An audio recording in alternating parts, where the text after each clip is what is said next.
आप सबका हमारे चैनल में बहुत बहुत स्वागत है। आज तो नकारात्मक लोगों को सकारात्मक कैसे बनाया जाए। नकारात्मक लोगों को सकारात्मक नहीं बनाया जा सकता। उनमें अहंकार होता है जो सुधारे जाने का विरोध करता है। जबरदस्ती बदलने का भी कोई अर्थ नहीं। वास्तविक बदलाव भीतर से होना चाहिए, सहज स्वाभाविक रूप से। हम किसी को क्यों बदलना चाहते हैं? क्या हम स्वयं नकारात्मक नहीं हैं? जब हम सकारात्मक होते हैं, सुलझे हुए होते हैं, समझे हुए प्रेमपूर्ण होते हैं, तब किसी को बदलने की जरूरत नहीं पड़ती। गीता में जिसे आताताई कहा है, ऐसे लोग बहुत कम होते हैं। अधिकांश लोग सामान्य होते हैं, अपने स्वभाव से पीड़ित। उन्हें बदलना उन्हें और अधिक पीड़ित करना है।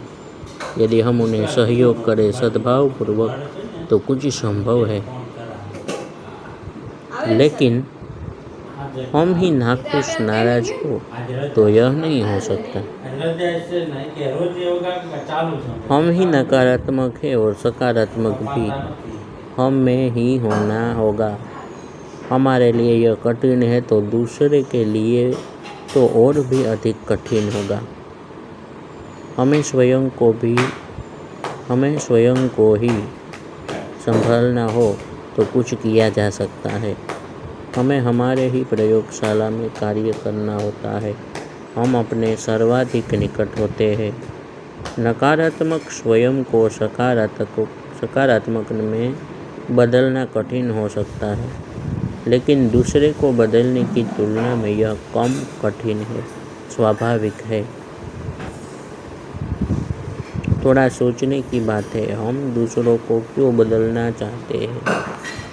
क्योंकि हमें तकलीफ है। किससे तकलीफ? समझे तो खुद से ही तकलीफ है। पूरी गीता में श्री कृष्ण ने कौरवों को बदलने के लिए नहीं कहा है, अपितु स्वयं पर ही कार्य करने के लिए कहा है। हे अर्जुन, अपने मित्र बनो, न कि अपने ही शत्रु। यह संदेश महत्वपूर्ण है। हमें पता लगाना होगा कि कब और कैसे हम अपने शत्रु बनते हैं और कैसे मित्र बन सकते हैं। जैसे हम बाजार में निकल गए, बहुत शोरगुल है, इतने लोग, इतने वाहन, इतनी आवाज़ सहन नहीं हो पा रही, तो वातावरण को नकारात्मक मानकर क्षुब्ध हुआ जा सकता है। समझ हुई तो स्वयं में सहन शक्ति, स्वस्थता की कमी महसूस होगी। बाजार जाना भी जरूरी है तो स्वस्थ रहना भी जरूरी है। उसके लिए कुछ करना पड़ता है। अनुकूलता में तो हर आदमी स्वस्थ है, प्रतिकूलता में स्वस्थ रहने की बात है, और इसके लिए अपनी नकारात्मकता मिटाकर सकारात्मकता विकसित करनी पड़ती है। यह कठिन जरूर है, परंतु इससे अपनी बागडोर अपने हाथ में आती है। अहंकार भी अपनी बागडोर अपने हाथ में रखना चाहता है, लेकिन पर निर्भर होकर यह असंभव है। केवल आत्मनिर्भर होकर ही अपनी बागडोर अपने हाथ में रखी जा सकती है। अपने आप में दृढ़ हुए बिना यह संभव नहीं। इस संसार और हमारे बीच हमारा शरीर और अंतःकरण है। इसके द्वारा हम संसार को अनुभव कर पाते हैं। बीच में यह जो माध्यम है, इसमें त्रुटि है तो संदेश नकारात्मक ढंग से हम तक पहुंचते हैं।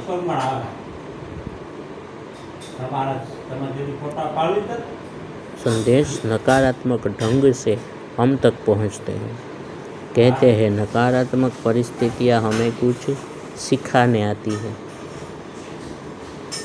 अनुभव कहता है, जो जितनी कठिन परिस्थिति से गुजरता है, वह उतना ही मजबूत, शक्तिशाली हो जाता है। निश्चय ही जब उन विषम परिस्थितियों से गुजरा जा रहा होता है तब अहंकार उसका घोर विरोध करता है। हमारा अहंकारी रूप घबरा जाता है, बेहद विचलित हो सकता है, लेकिन तब हमारा एक रूप और होता है, आत्म रूप, जो अहम रूप के नीचे होता है, जैसे काई के नीचे जल होता है। वह कहीं चला गया नहीं होता, सिर्फ ढंक जाता है। ऐसे ही हमारे अहम रूप के ठीक नीचे हमारा आत्म रूप होता है, अर्थात हम स्वयं। असली आधारभूत सामर्थ्य हमारे मूल स्वरूप की ही होती है। कोई क्या करेगा और अपने अहंकार की क्या सामर्थ्य है, वह तो परिस्थितियों पर निर्भर रहता है। नाराज करने वाले ने क्षमा मांग ली तो तुरंत बदल जाता है। समझदार आदमी इसे अपनी दुर्बलता के रूप में देखेगा। वह हर हाल में सौम और सहज रहेगा या इसके लिए प्रयत्न करेगा। श्री कृष्ण ने सुख दुख में समता का उपाय बताया है, न कि दुख से संघर्ष करके अहंकार पूर्वक सुखी होने का तरीका। उसमें तो अस्थिरता बनी रहती है। इसलिए जब सचमुच स्थिर स्वस्थ होने की साधना की जाती है तब अपने शरीर और अंतःकरण को नकार कर नहीं चला जा सकता। वह हमारे साथ ही है, बल्कि हम उसमें फैले हुए हैं पूरी तरह से। इसलिए कहा है, जिस जीवात्मा द्वारा मन और इंद्रियों सहित शरीर जीता हुआ है, उस जीवात्मा का तो वह आप ही मित्र है, और जिसके द्वारा मन तथा इंद्रियों सहित शरीर नहीं जीता गया है, उसके लिए वह आप ही शत्रु के सदृश शत्रुता में बरतता है। यहाँ दूसरों को बदलने की बात नहीं है। किसी नकारात्मक व्यक्ति को सकारात्मक में बदलने का संघर्ष करने के लिए नहीं कहा है। यहाँ अपनी ही बागडोर अपने हाथ में लेने की बात है। जब हम सचमुच सुदृढ़, स्वस्थ, समझपूर्ण, प्रेम पूर्ण होते हैं, तब हम किसी भी नकारात्मक व्यक्ति की सकारात्मक वास्तविक सहायता कर सकते हैं, जिसकी उसे जरूरत होती है।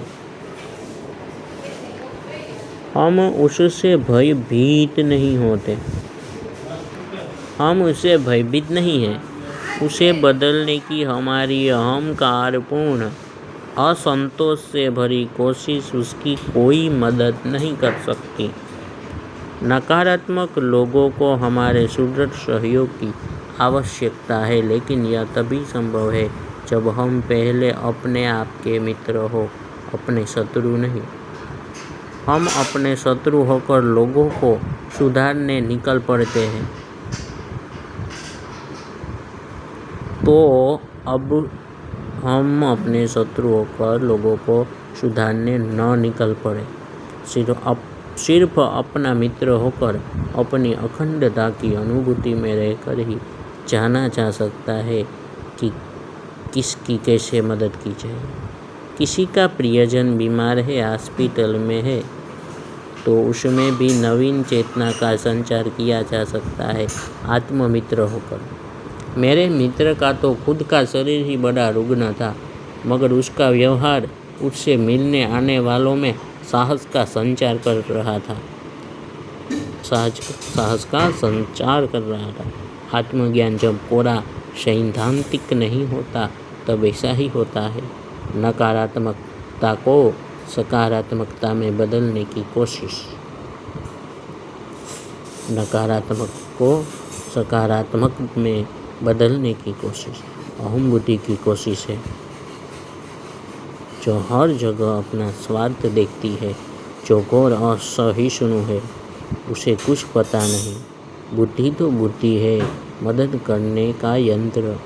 जब वह अहंकार के अधीन होती है, वह ठीक से मदद नहीं कर पाती, जैसी उसे करनी चाहिए, जिसके लिए वह है। बुद्धि और मस्तिष्क को पर्याय माना जा सकता है। क्या मस्तिष्क मस्तिष्क मन के अज्ञानतापूर्ण आग्रहों को समझ सकता है। सही साधना तभी संभव है। श्री कृष्ण कहते हैं, पहले अपने राग द्वेष, पसंद नापसंद के चंगुल से आज़ाद हो जाओ, फिर करो जो भी साधना करनी हो।